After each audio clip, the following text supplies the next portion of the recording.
Natasha from Esther's Place, and we're going to be making some potato leek soup this afternoon. I hope you can join me. Welcome to my kitchen. Every open house, we love to have potato leek soup. And those who come back from the farm tours or those who are waiting for the farm tours can stop and have a bowl and walk around outside. And it's just a fun little tradition that we started.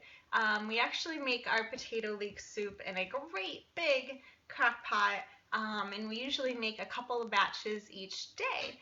And so today I'm actually scaling it down and making it in a normal size crock pot, and I hope you can join me. For those of you looking for the farm videos, I filmed them this morning, I posted them up, and they are still uploading. So hopefully, I don't know if the signal's a little funky today, but hopefully we will have those videos up because I have some nice ones to share with you all about the farm. So thanks for joining us. We're gonna get our potato leek soup going. Now I did post a recipe down a couple posts on the page, but I will say I am not much of a recipe user, so I'm just gonna kind of wing it today with you like I do everything, and it always usually turns out pretty good. So there's just a couple key ingredients that you need. The soup is really easy. You can make it vegan if you want, or not, so come join me. Welcome to my kitchen. So the first thing that we want to do is get our onions and our leeks prepared for sauteing. So I've got a couple of leeks here. Now these are not from our garden. I wish they were, but we just planted leeks and they are very, very tiny. So I bought these leeks from the store. But those of you who haven't had leeks before, they're kind of like a mild onion garlic mix, and they're a little bit fleshier than like an onion. So the part that we want to use is this white part here. We don't really want this tough leafy stuff. So hey Leslie, I see Leslie saying hi. If you're here, drop a little note and say hi and interact with me. It's kind of fun to see what you're up to. So before I even go and wash these, I'm gonna just chop off the bottom and the top and just give me the white section here. So this is my favorite, like my only knife that I use in the kitchen. I don't know, there's something fun about having a great big knife. And if you didn't see my sheep cutting board, super cute, right? Alright, so I'm just going to chop that stuff off. I could give these to the chickens. They might like them.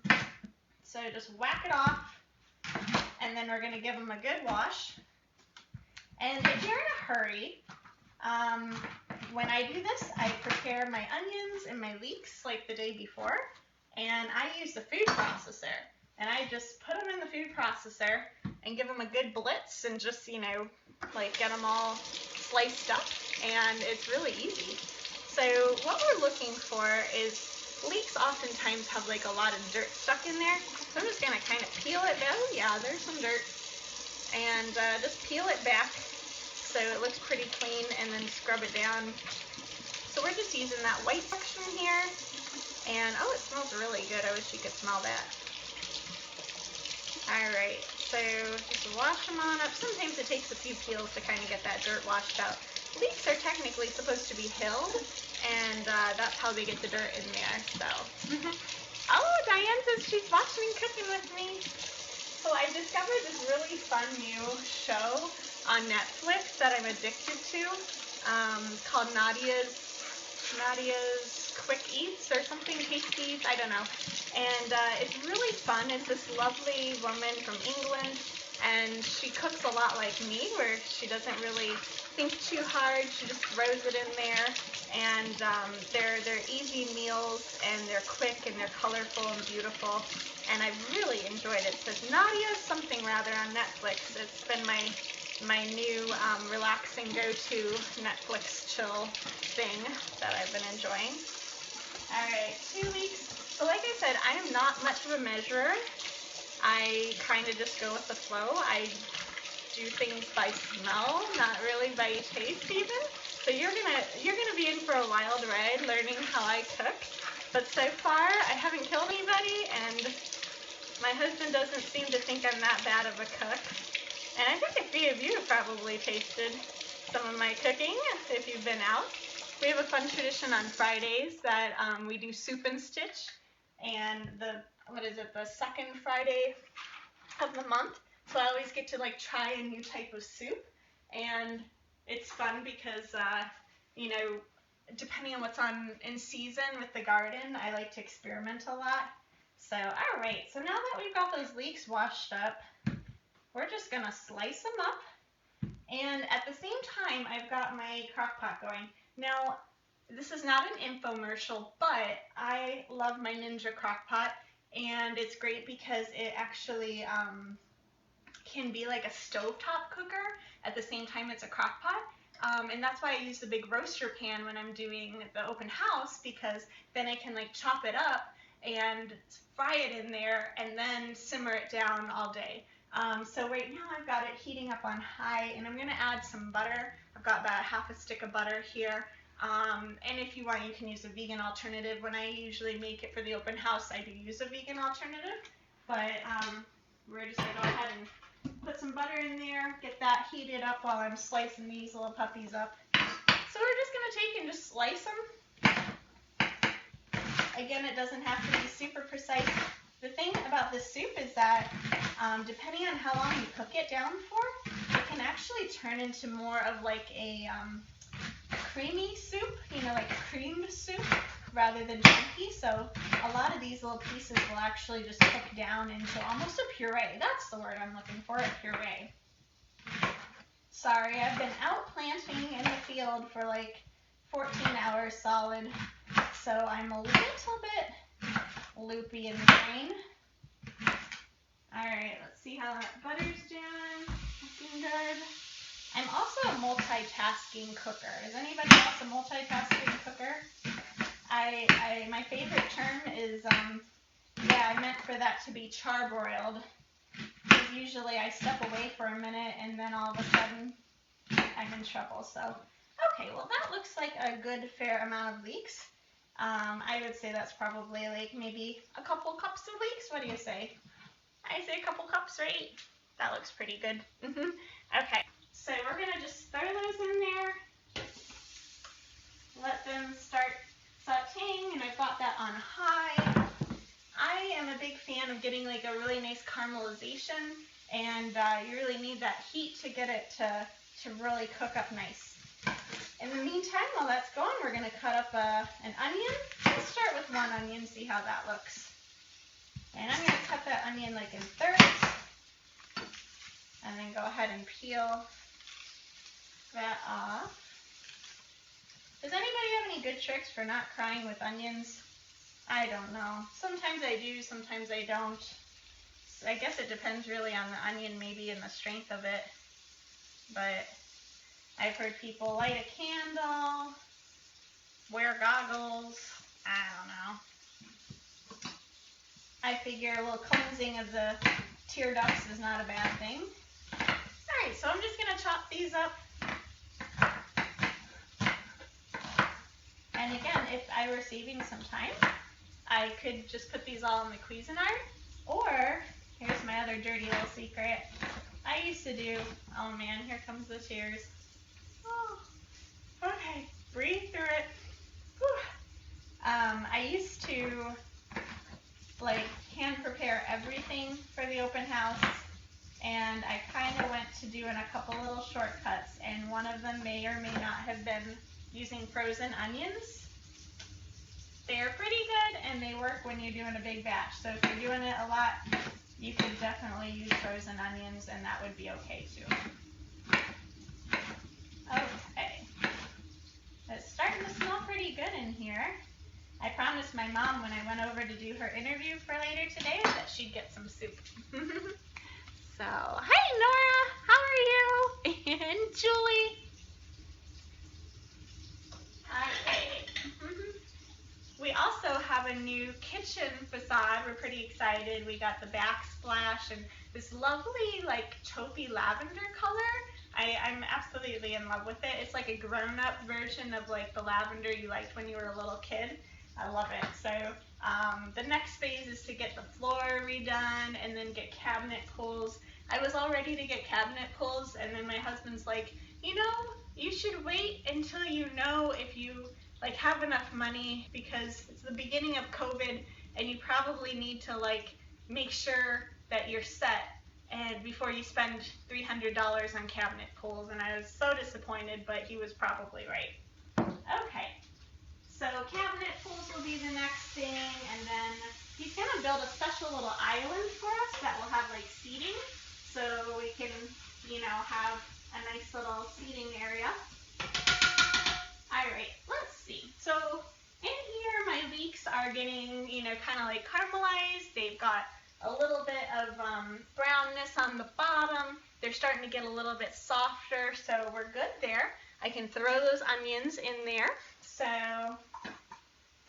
we're gonna toss these in.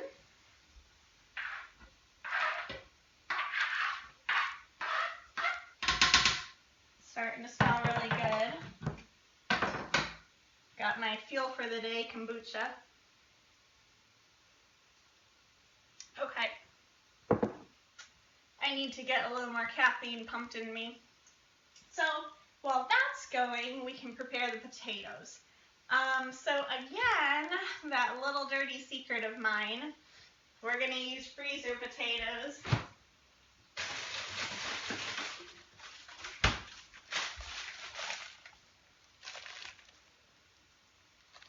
I might be slightly ashamed, but they're really easy, and they're already chopped up for you, and you can keep a couple bags in the freezer, and then anytime you want the soup, it's really easy to whip up. So you could go ahead and peel your potatoes, chop them up.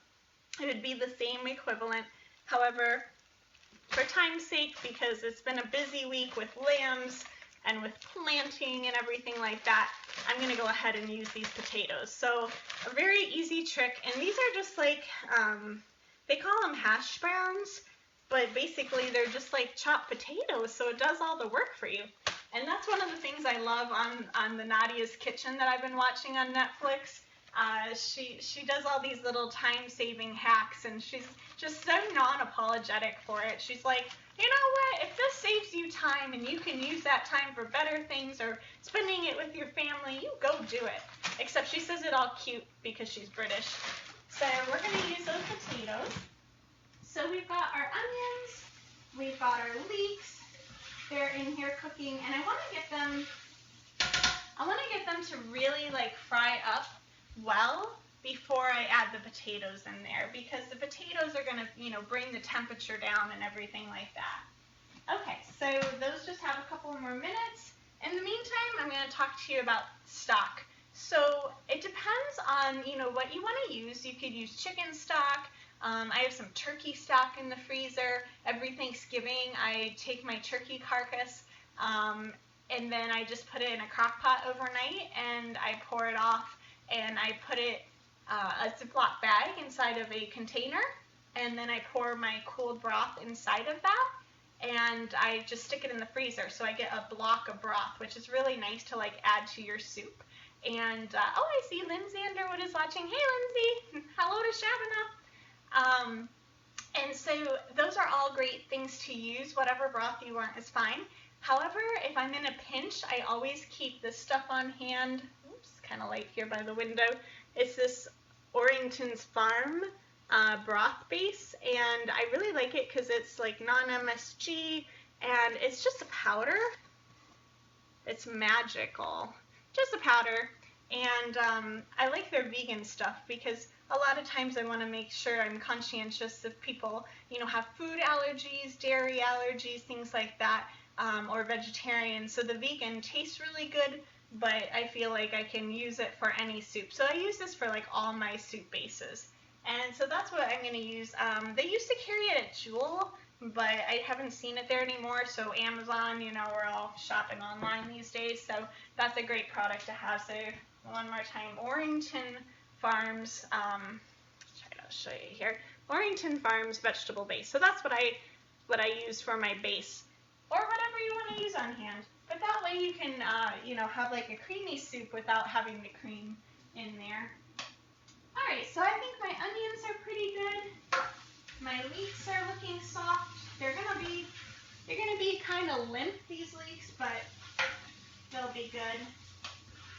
Okay. So I'm going to go ahead and add those potatoes in. Let's go with the whole bag of potatoes. So, all right, we've got 32 ounces, 2 pounds of potatoes.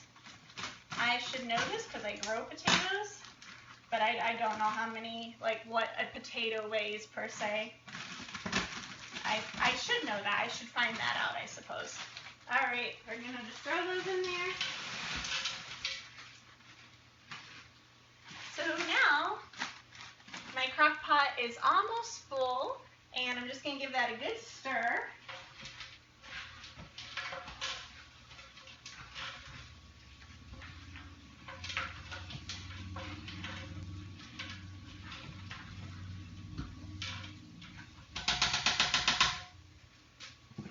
All right.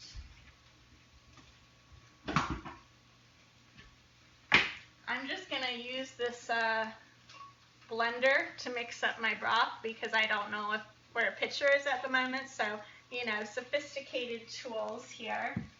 So while my potatoes are in cooking with the onions and the leeks and everything like that, I am going to get some broth thrown in there, and that way it can all start to simmer. Now, on a typical open house morning, I would get this started, I put the broth in, and then I'd run up and shower. So I let the soup kind of do its own thing and cook for a couple of hours. No, it doesn't take me a couple hours to shower, don't worry. I run up, get showered, come down, set up all my other things, start the first farm tour, and by about 11 o'clock the soup would be ready. So this is going to cook here. So we're gonna let that simmer for a bit, but I'm going to mix up my broth here so we can let that simmer. So it says 2 teaspoons of broth base to a cup of broth. So, well, it's handy. This thing has cup measurers on it. Well, that's nifty. Hey, Linda Gaelic, how are ya? Okay, so let's go and see what 4 cups looks like visually. I think I'm going to start with 4 cups and see how it goes. So the other day we did our homeschool co-op virtually. Oh wait, hold on. I have to think here. 4 cups, 2 teaspoons, 8 teaspoons. 1, 2, 3, 4, 5, 6, 7. Holy cow, we might use it all. 8. Oh yeah, why not? Just throw it all in there. Usually when I'm doing this for a big crowd, I use the whole container for 1 roaster pan, so I just throw it in there. I don't even measure. But of course that's doing quite a big batch. Alright, give that a good mix up. I suppose it's in a blender. I could just put it in the blender, right? Put it on there. So back to the homeschool co-op the other day. We were talking about eggs, and so we actually made deviled eggs. So I had all the kids on a Zoom call, and I had them elect what we should put in the deviled eggs, and then I had to make them and eat them, and it was really fun. And then we also made a chocolate souffle, and that was really cool. The first time in my life I've made a chocolate souffle, which was very easy and very delicious. So that was kind of a fun new thing to explore. So, alright, so we've got some murky looking broth there. We're going to pour that in with our potatoes. Okay, oh, I've got a little bit of broth there still at the bottom. Actually, quite a bit. Get that out of there. That's where all the tasty stuff is, down there. Okay.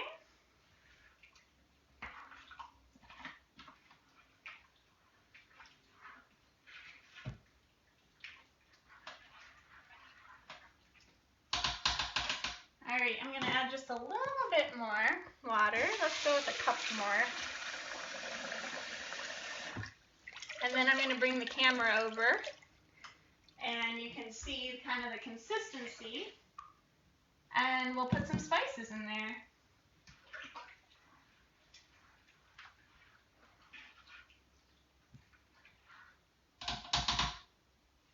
Okay, so let's see if we can figure this out. Bring you guys in a little bit closer here.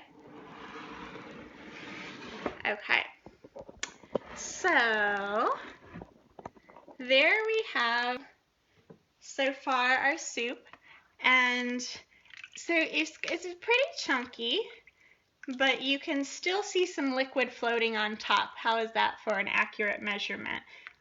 So you want to be able to, like, when you stir it, see a little bit of action going. Oh, I see a fun comment from Patricia. She's learning all kinds of things from my mistakes and my sloppiness in cooking. I'm so glad I can be helpful. Yay! Show y'all how to not overthink it and just do it and make it. Oh, it's already starting to get a little soft. How about that? Okay, so basically, you know, you can put as much liquid in there as you like. Let's move this out just a bit. So we can put as much liquid in as we like. You know, it's gonna cook down and the potatoes are gonna absorb some of that, you know, as well. You could put cream in here, you know, cream's always good. I love cream. I'm just going for a vegan version today, so I'm avoiding the dairy. But yeah, so basically we just want to get this to kind of simmer like little bubbles for a while there, and we can add our spices while it's doing that. So of course, my standard salt and pepper always. Hey Teresa, miss you and Paula. Da, da, da. So some salt, some pepper, and I'm kind of loving these little fresh cracked, you know, pepper and salt things because I feel like it has such a better flavor and I use it for everything. And my husband brought this one home and it's got so many pretty colors of pepper, which is kind of fun. All right, we're gonna go ahead. If you're a spicy person, you could put a dash, and even if you're really not a spicy person per se, I find that just like a dash of this and everything just warms it up a little bit, you know? So, my friend Nadia, I think I'm gonna call her that, my friend Nadia from the Nadia's Kitchen on Netflix, who I'm just adoring her movie series lately, her cooking show. She uses a lot of cayenne pepper very confidently, more so than I would ever do. And so far, it doesn't look like it's affected her illy, but I just use a dash. And, you know, I add it to sauteed spinach. I add it, oh, my favorite way to do broccoli. My friend Holly taught me this. So you saute garlic and olive oil, add a little dash of the cayenne pepper, and then you add your broccoli florets, and you just saute it. No liquid, no water. And you just saute it till it gets kind of a little charred. There's my word again, charred. I was telling earlier that sometimes I multitask too much in cooking and things get charred, charbroiled. Yes, but you want the broccoli to get a little charred, and then you just kind of give it a toss, flip it over, and it's the most delicious way to do broccoli. It's now like our favorite way of having broccoli. I don't think I'll ever steam broccoli ever again. So, all right, and then also I like a little bit of thyme. So our fresh thyme is out in the garden. Whoop. So I'm just going to take a little bit of dried thyme here and just sprinkle some of that in there. But I love thyme and potatoes. It's just such a good combination.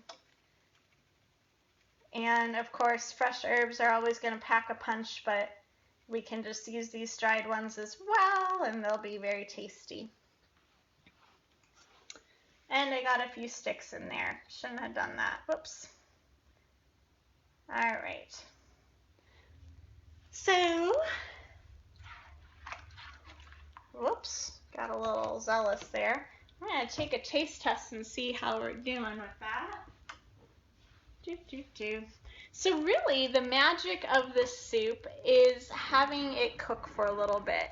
I really, for an open house, literally put it on low and it cooks all day long. So those of you who are really ambitious and get here, early on in the day, get a soup that has chunks of potato.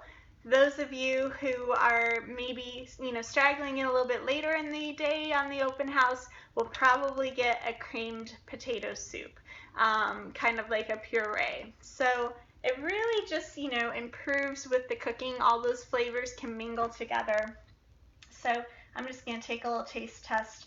I don't expect everything to be totally, cooked through, but let's see.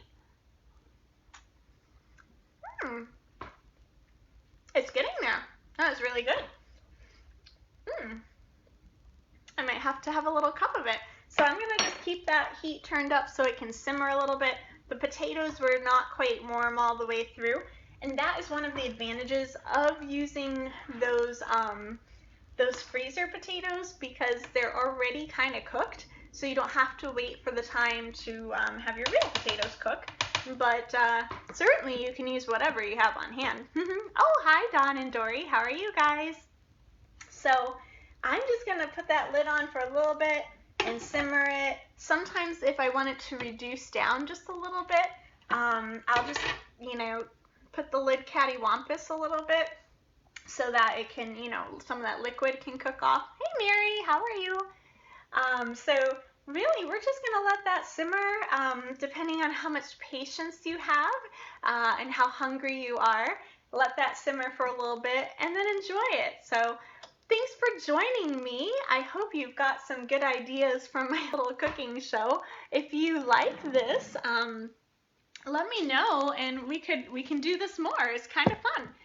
Like I said, I'm not really like the most thorough cooker, but I do like to cook a lot, and with the fresh produce throughout the year, I'm just always kind of coming up with ideas and recipes. So maybe we should make this into a thing. It's kind of fun. I might have to crack a bottle of wine though, and it could be even more fun. So really, thanks for joining me in making potato leek soup, and I hope that if you're cooking it in your kitchen, that your kitchen smells wonderful, and that you would give me some ideas and some suggestions for what to do in the future. If you are cooking it, post a picture here because I'd love to see your family enjoying it. So thanks for joining me. We will still be working on getting those videos live from this morning's farm tour. So sorry about that. But at 1 o'clock, join me. We'll do live for our needle felting. So thank you so much. Good to see you guys. We love you all. We miss you. And we'll see you soon. Bye.